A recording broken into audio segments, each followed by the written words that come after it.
Well, good morning and welcome to the last Thursday Thought of 2023.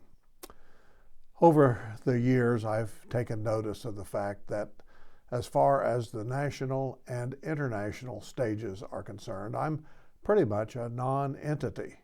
For example, I can't affect the outcome of the Israel-Hamas war. I can't change the outcome of the New Hampshire primary in 2024. Whether or not people are found guilty or not guilty of crimes having to do with the 2020 election is nothing that I can affect. I have no control over earthquakes, hurricanes, and other natural disasters. I can't stop rampant inflation, corruption, and spreading poverty in developing and third world nations. My feeble attempts to slow climate change are like, spitting in the wind. The 24-hour news cycle does its best to keep me riled up and hunkered down behind my ideological wall. I'm supposed to be angry at certain people and groups, upset with how things are turning out in government, and worried sick about inflation and corruption. The stress and strain of it all isn't good for my health, my well-being, or my relationships. So, does that mean that I just chuck it all and go live under a bridge somewhere? As a follower of Jesus Christ, what do I expect of myself? What does God expect of me? How can I help bring redemption and God's peace to this world? What do I do? Well, first, pray. I know, but listen. Prayer takes me out to places and events that otherwise I would have no contact with in any meaningful way. I can pray for peace. I can pray for wise leadership. I can pray for the solving of seemingly intractable problems and issues. I can pray for the raising up of people who can affect these issues. I can even pray that I will be brought to an understanding of what to pray for. I can reach out to Israel, Ukraine, Russia, Hamas, New Hampshire, Washington, D.C., and other places that I otherwise have no avenue to through prayer, petitioning for peace, for relief, and justice. And second, quoting my friend Jennifer White, I may not be able to do everything, but I can do something. Politically, I can talk with my city council representative.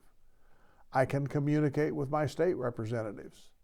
I can participate in both local and national elections as an informed, not an ideological voter. I can join with others on a local level to effect change that will bring about justice, mercy, and peace.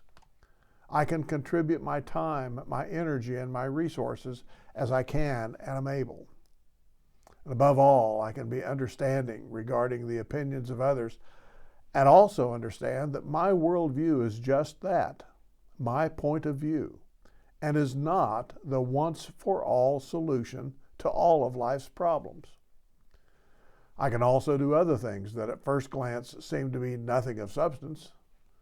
I can open a door for someone, pick up some trash and litter, be pleasant with the clerk at the hardware store, be understanding when the teller at the bank seems to be having a bad day. I can tip the wait person more than the minimal amount. I can drive defensively and humanely, not like a screaming banshee. I can give deference to someone, affirm someone's humanity, say, "I'm sorry," and hug my grandkids.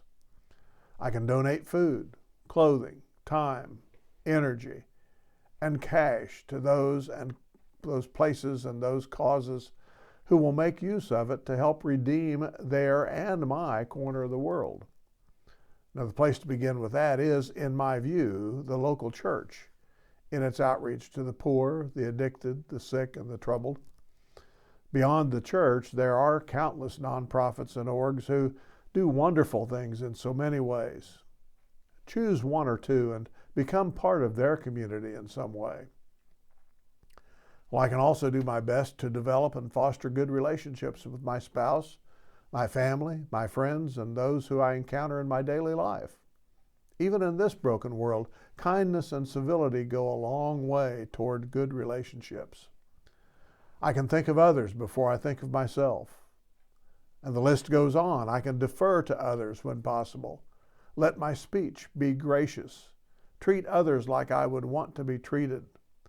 And love my neighbor. Grow close to God. Allow Him to guide my steps.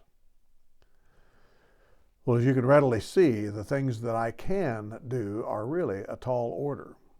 I won't be able to do all of these all of the time, nor will I do them perfectly. There will be times when I break down the facade of grace and kindness, and, for example, I'll drive Kellogg like a wild banshee. There will be times when I'm not pleasant with the store clerk. There will be times when I'd rather banish my grandkids from my presence instead of hugging them. And there will be times when I don't treat others at all like I'd like to be treated. I won't carry through with my prayers and my petitions. I'll become agitated with the latest scandal that comes out of Washington or perhaps Topeka. And I'll watch far too much news coverage, much more than I need or want.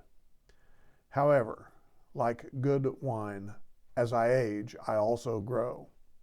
Grow in grace, grow in knowledge of Jesus Christ, grow in becoming more like Him.